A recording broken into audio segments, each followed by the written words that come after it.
Hello everyone, welcome to our YouTube channel. My name is Gospel.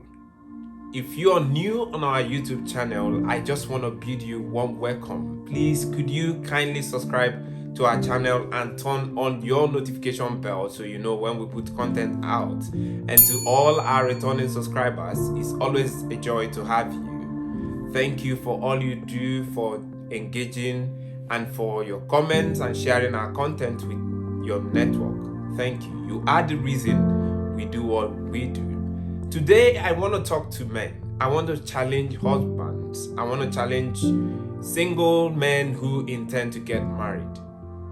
The topic I want to talk on is loving your wife God's way. Loving your wife God's way. No one gets into marriage with an intention to be frustrated in the marriage, with an intention to struggle in the marriage. No one gets into marriage because you don't want a happy life. Marriage should be an interesting experience for you. Marriage should be a wonderful, beautiful opportunity for you to connect with another individual and build your life together. In fact, marriage is supposed to help you maximize your potential. It should be that once you're married, we should expect more. We should expect you to synergize with your wife to accomplish greatness, to do bigger and better things that you could do all on your own. And in order to get the best from your wife, one of the things you need to do is to love her God's way. Why do I say God's way? Because human standard of love may be limited. Because if you want to love your wife according to your standard, you might be thinking or loving her from a wrong paradigm. Okay? Because sometimes there is selfishness in us, and maybe that's why the good book says, husbands, love your wife as Christ loved the church and died for the church, which means the standard of love that you need to approach your marriage as a young man, as a husband, is the standard or the example of Jesus Christ. What did Jesus do? He died for his friends on the cross. He gave his life. He literally gave his life as the peak of love, as the best example of how you could love another person. That's a high order. That's the next level of love. So if you want to love your wife God's way, think about dying for your wife. It's not about the rosy and the goody feeling. It's about the commitment to be the best and to do the best for your wife. And in order to do that, you have to, number one, cherish your wife. You can't say you love your wife God's way, or you can't even say that you love your wife if you don't cherish your wife. How do I mean? Your wife is supposed to be your number one priority. I know you have relationships. You have relationship with your parents, with your friends, with your colleagues, even with your siblings. Those relationships are important to you. But if there is any relationship that should be the most important relationship in your life, it is your relationship with your wife. You must make it your number one priority. In fact, your wife must be your number one priority. Your wife may not be perfect.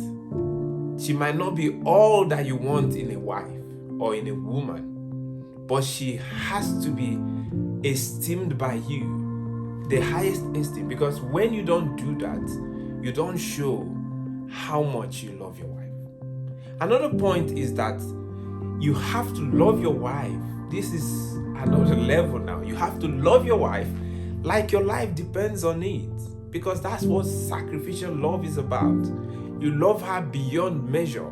You love her even when you don't feel like it. You're committed to loving her. And when I say loving her, it's not just the feeling you have for her. It's about doing those things that will make her happy, doing those things that will make her life simple, that would, you don't need to complicate her life, So you have to love your wife and love her like your life depends on it. How do I mean? Jesus loved.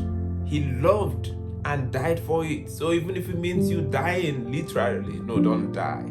But I mean, if it means dying to your ego, dying to your selfishness, dying to, the things, the weaknesses you have, dying to those limitations. Your wife is complaining about something and you're not making the changes because you don't want to die to those areas.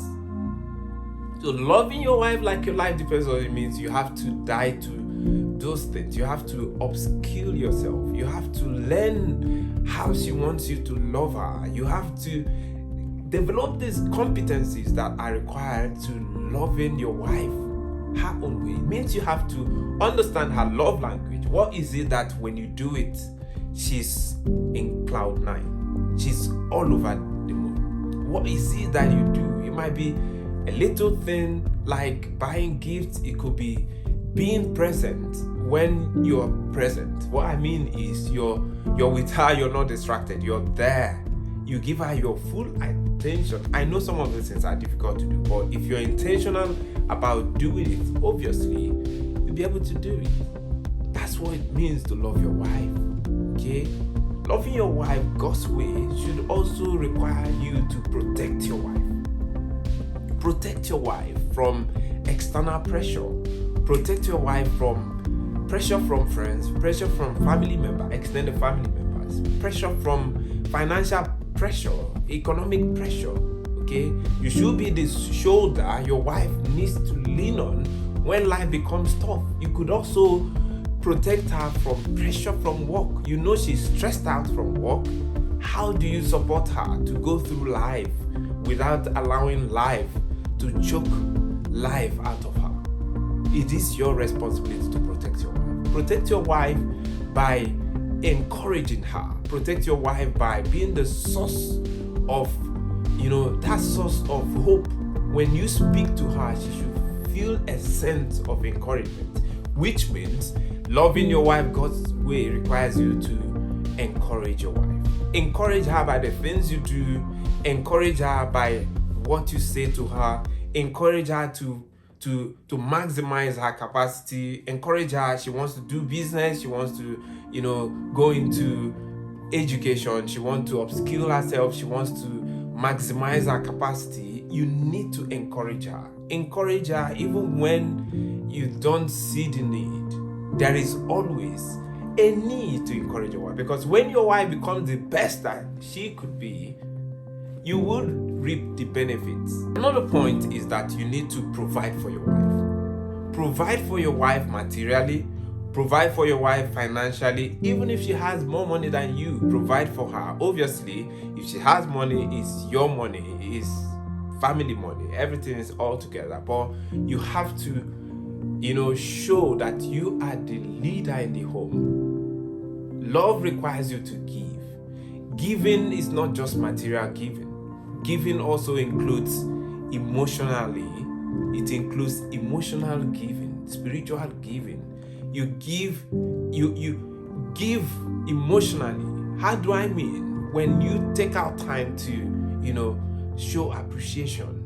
When you take out time to, make emotional deposits by the little and the wonderful things you do for her, you're giving to her emotionally. When she's not happy, you don't just ignore her.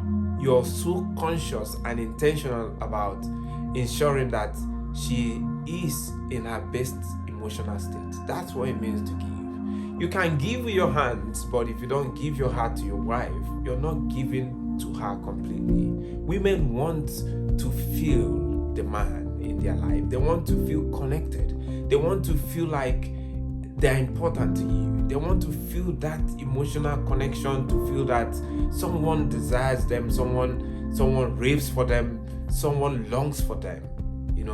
That's what you need to do as a man, and that's how you would give to your wife. Giving also requires you to give spiritually. When I talk about spiritual giving, I'm talking about praying for her. I'm talking about teaching her as much as you can. I am also talking about you learning, because if you don't know, you can't teach. So you learn because you want to encourage her. You want to help her become the best version of herself, and you show that by your example, by modeling the characters, the values, the principles that God requires of you. Loving your wife God's way also requires you to build your wife. Build her by the words you speak to her. Your words are powerful, and she longs to hear you tell her positive things about her. Don't be the man who destroys his wife by being so critical. When you open your mouth to speak to your wife, negativity comes out of your mouth. It shouldn't be. So build your wife up by positive words, by using positive words. Build your wife up by the positive things you say to her. Build your wife up by encouraging her. Build your wife up by helping her to do her best and to be her best. I also want to challenge you as a man to, be tender to your wife. Show tenderness. Don't be judgmental. Focus on the positive things about your wife and let her know that you appreciate her for the hard work she does, for being part of your life. Find out the things that are pleasing to your wife and focus on those things. When you focus on the positives in the life of your wife and you encourage her to keep doing those positive things, you're going to have a beautiful, radiant, glorious wife. Finally, I want to say to you, work with your wife as a team.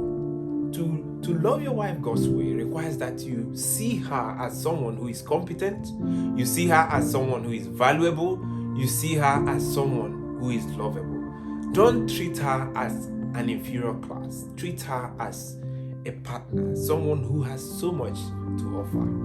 Her views must be relevant. Her views must be taken into consideration. Don't think that you know it all. You're the only one that has the best suggestions, the best information.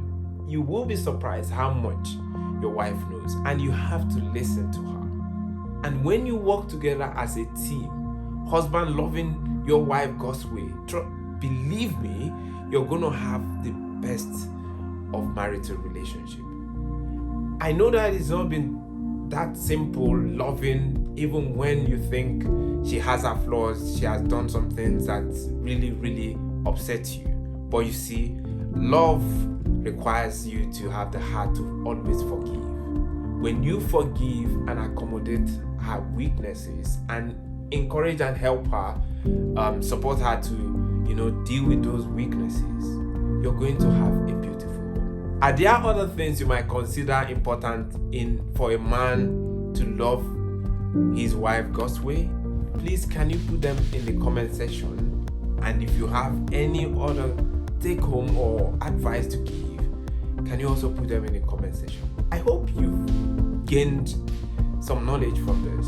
I hope this will encourage you to be the best husband out there. Thank you so much for listening. In case I know I've not been able to cover all the angles, but I just want you to go with these few points. I want you to know that it is your responsibility to love your wife unconditionally. Don't give conditions before you will show how much you love your wife.